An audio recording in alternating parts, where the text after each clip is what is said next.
It's time to review that there old school Raw.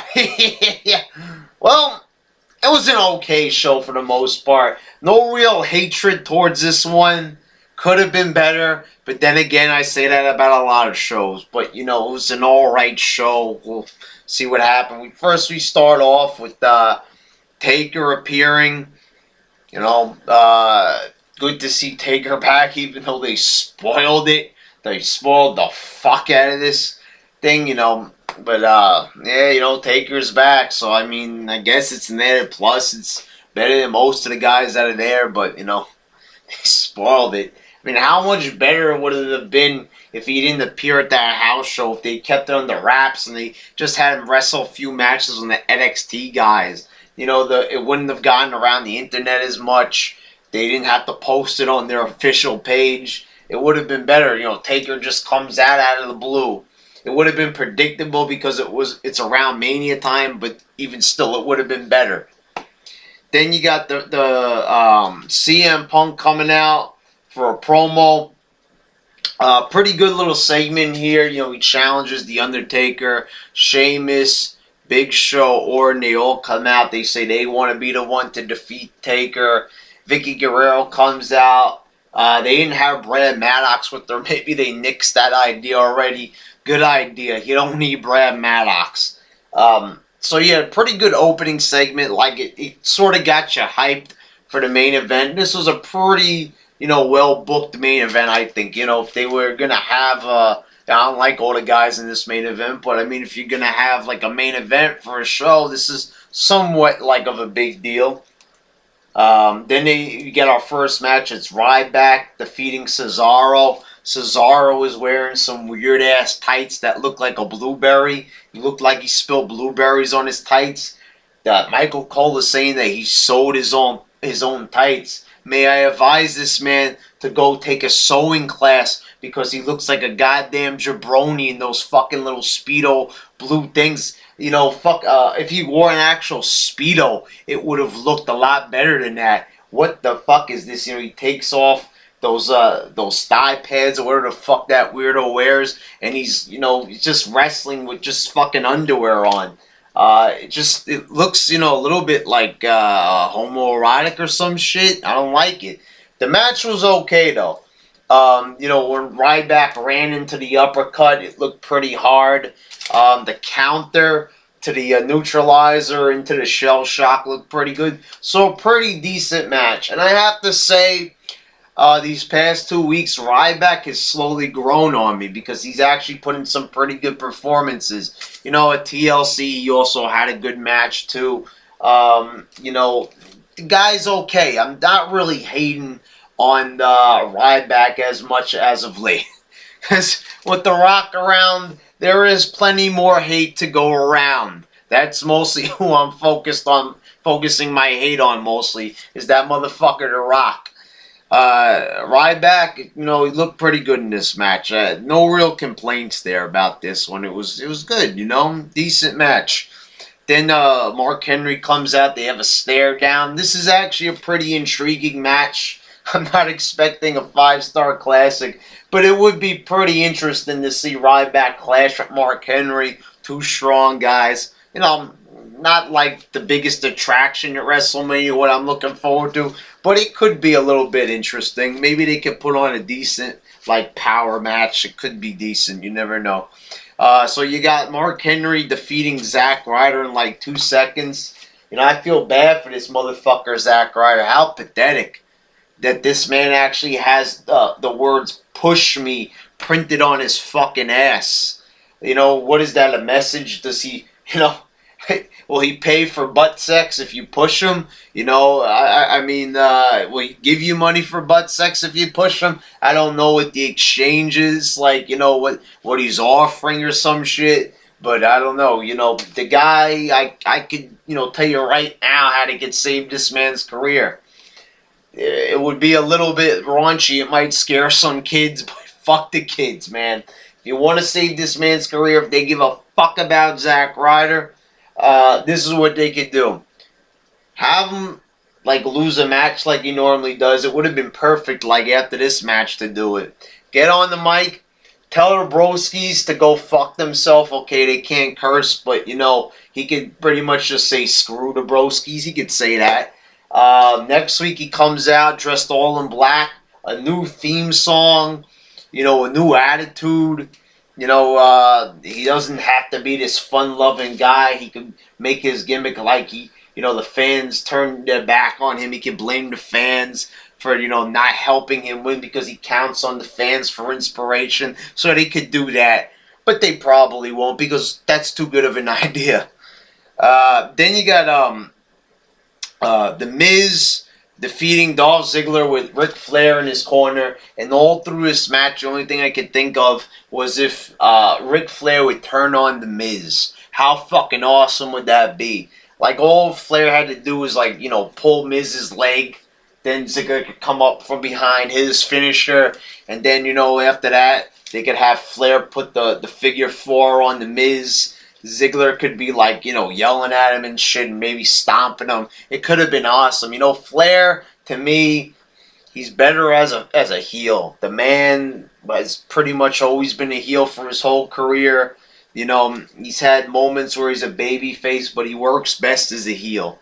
And, you know, The Miz and Flair don't have anything in common. And this finisher, that's not a fucking finisher anymore. The figure 4 leg lock, as I said, Buddy Rogers was doing that fucking move in the 60s. You can't use a move that was a finisher in the 60s now. In an era where, you know, they've done stuff like the shooting star press. You can't just have a fucking figure 4 leg lock. You know, that move is done by everybody. It's like one of the first moves you learn in wrestling school. Not acceptable anymore. So they ruined a potentially good angle here with Flair turning heel against The Miz.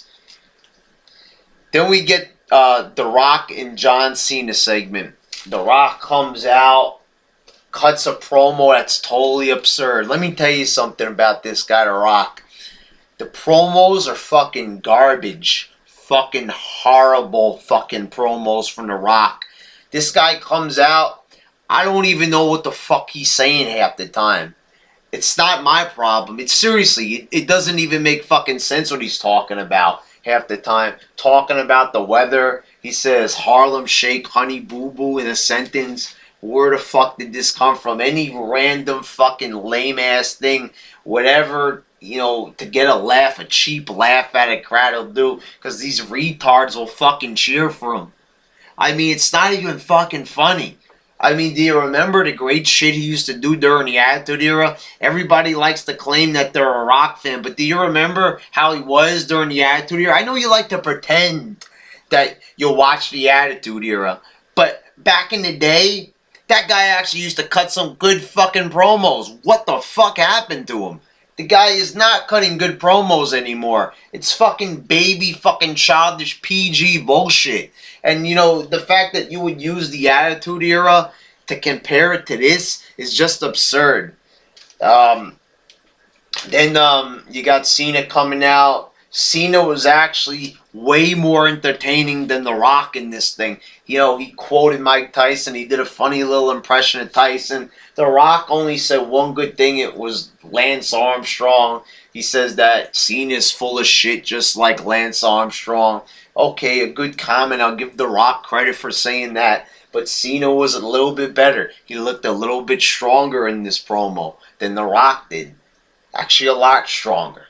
That's just my opinion, you know? Don't hate because it's my opinion. I'm allowed to say that. And let me tell you something.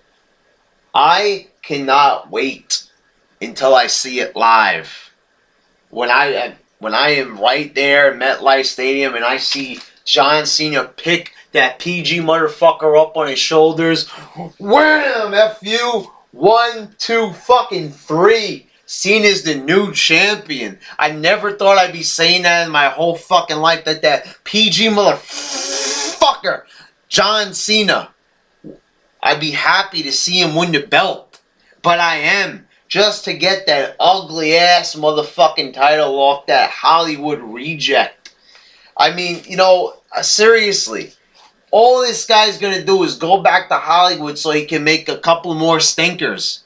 That's all he's going to do.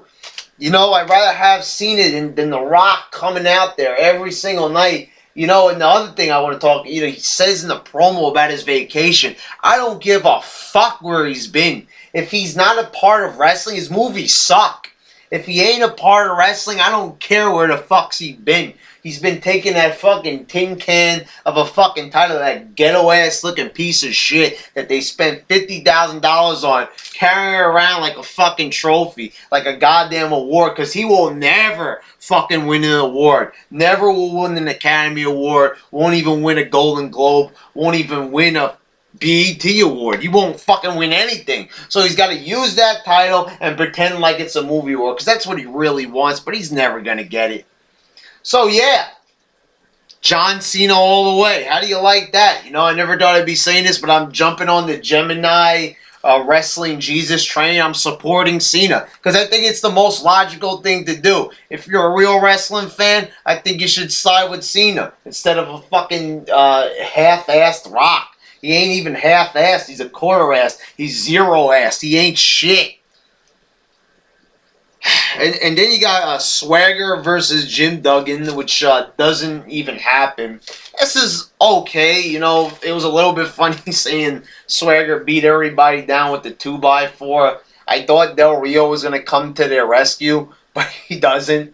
You know, Duggan is like an ankle lock. And nobody's coming to the rescue. Michael Cole's like, someone's got to stop this, and no one does. I thought that would have been the cue. I mean, what was Del Rio in the bathroom or some shit? Was he taking his shit? I mean, where the fuck was he? 5 minutes later, he shows up backstage, you know, to attack him from behind.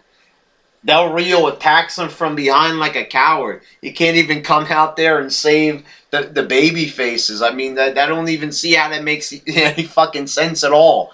But, you know, it was all right. It was okay. No, like, real complaints. He beats him down, you know. I guess, you know, they're all, like, really, like, patriotic characters, so it makes sense. You know, it was all right. Nothing horrible there. Then it's Team Hell No defeating the Primetime Players. Ted DiBiase is their manager. You know, this was just a really boring match and just another example of why this is a waste of Daniel Bryan's talents. I mean, and Titus O'Neil as well. The guy could be doing great things, but they want to keep him in a shitty tag team. Why the fuck keep a guy with so much fucking charisma in such a shitty position in the company? When there's money to be made, you should take advantage. Take that opportunity and turn it into greatness. Turn it into something epic. But no, they settle for complacency instead. So then you got Ted DiBiase shows a $100 bill into Darren Young's mouth. They have Daniel Bryan creep back to the ring and take the $100 bill out of his mouth. That was pretty funny, and I probably would have done the same thing Daniel Bryan did. But overall, a pretty fucking shitty match. Then you got, oh god, Brodus Clay and Sweet Tea defeat 3MB, and Honky Tonk Man is in Brodus Clay's corner. Now, who the fuck is Sweet Tea? Who would have such a pussy fucking name like Sweet Tea? I'll tell you who. Motherfucking Albert! They're calling him Sweet Tea now to play off the Tensai character. So instead of calling him Tensai, they're going to give him a fun PG name like Sweet Tea. Retarded! I've never heard... What? This is like the hip-hop hippo returning, but far more dumb, retarded, and gay. I mean, it's like, you know, it's not hip-hop, it's funk. It's something that's way more retarded. Honky Tonk Man then hits Heath Slater with the guitar, and I failed to care. You know, I was watching this segment, and I felt a little bit funny. No, I wasn't eating chili or any shit like that. I didn't have to take a shit, but it was a little bit of me dying on the inside. Yeah. Then you got Fag Dango. He comes out. Fag Dango. What a girly piece of shit right here. What a fucking fag character. He comes out wearing Rico's attire, pretty much copying almost every single flamboyant gimmick there is. and they've turned it into one fucking catastrophe. It's all fucking bad gimmicks rolled into one. Except Rico was like 100 times more entertaining with his gay shit. He got away with it because he was actually funny. This guy, so he comes out, he's ready to face Kofi Kingston. Let's see what this guy's got. It's still Johnny Curtis. It's still fucking piece of shit Johnny Curtis, but he's coming out there. And he pulls the same shtick he did on SmackDown. You can't get my name right, so I ain't gonna wrestle. Oh, wow. What a great segment. So they get Kofi Kingston to come out here. They're hyping. Oh, yeah, Johnny Curtis. Woo, big time superstar. Gonna fucking wrestle. Who the fuck gives a shit? Good. He's not wrestling. They pull the same thing. It's supposed to be funny. He's arguing with the announcer, Justin Roberts. Oh, you have to say my name right. You have to pronounce this letter. Who gives a fucking shit? It ain't funny. It's fucking stupid and a waste of goddamn time. This is fucking comedy for retards. Oh, let's play around with letters and pronunciation. Fuck this shit. It's stupid. It's like a retarded English class in some type of special school or something. A school for fucking retards. A school for fucking inbred morons. Fucking Johnny Curtis, what a gay-ass motherfucker. He wants you to say his name properly. All I hear is gay-ass motherfucker when he comes out. With a bad gimmick of a bad name. I mean, for God fucking sakes, I heard this rumor on the internet that he's banned from using the waist lock because wrestlers are nervous. Because when he gets behind him and he puts them in the lock, they're scared that he's gonna get ideas and maybe try to, drill him from behind or some shit. I don't trust this guy, and if I were a wrestler, I would refuse to step in the ring with a gay motherfucker like this. It ain't funny, it's stupid, it's sad. I could have sworn that a teardrop rolled down my cheek because this was just fucking depressing, I swear to God. Then Triple H comes out, decent promo, not bad, talking about the whole Brock Lesnar thing. Decent, he explains what's going on, an average promo, but a passable one. Nothing really exciting. A decent promo, really. The Shield then cuts a promo. It's pre-taped, though. This was like they weren't even there tonight. It was just there so you would remember that the Shield's there. And, that they're still on the roster because they didn't show them this week. I don't know why. Like, they're just like, they wrestle once every month. I don't understand. You got 3 young guys. Why not have them come out there and wrestle a good match every week? I don't know. It's crazy concepts. I'm a crazy guy here thinking about all these crazy wrestling ideas in these videos. Then you got Del Rio defeating Wade Barrett. Just a really shitty match. And Wade Barrett's just garbage. Fucking just not a good match at all. Then you got the New Age Outlaws wrestling Primo and Epico. I gotta say, not like a really great match, but for guys that haven't wrestled in fucking, I know they've been wrestling on house shows, but they haven't wrestled in front of a really big crowd in years. They look pretty good, in my opinion. It was a fun match. Billy Gunn was in really great shape. Road Dogg, he was never in that great a shape anyway. I think that they could get away with it. I know Billy Gunn isn't he's about to be 50 or he already turned 50 or some shit. But these guys, they look better than a lot of the noobs in there. A lot of the young guys, they look better. These guys could still go. I think it's quite obvious. A match with Daniel Bryan and Kane versus the Outlaws could be intriguing. I really think that they've got one last run in them. God fucking knows they need guys who can cut good promos. Road Dogg could provide that. They obviously could wrestle a decent passable match. They did it tonight. So yeah, I'm all for the Outlaws making a return. Like a return for like at least a couple of months or something. Then we get our main event. It's Punk defeating Orton, Big Show, and Sheamus to face The Undertaker at WrestleMania. Pretty good match. Pretty fast-paced. Punk was funny in this one. He was being a little bit goofy, but not too goofy, because he still won. Still came in with a nice shot to Orton's fucking head. Dropped him with the GTS. He won, like, emphatically. He didn't look like a wimp. They gave him a nice little win there. Pretty good main event. I enjoyed the match. For the most part, There was a lot of fucking bullshit on this show. That shit with Tensai, with Sweet Tea, with Honky Tonk Man was stupid. The Fag Dango shit was stupid. You had a lot of stupid stuff. You had a lot of missed opportunities on this show. They could have did something great with Flair, but they decided to do something boring.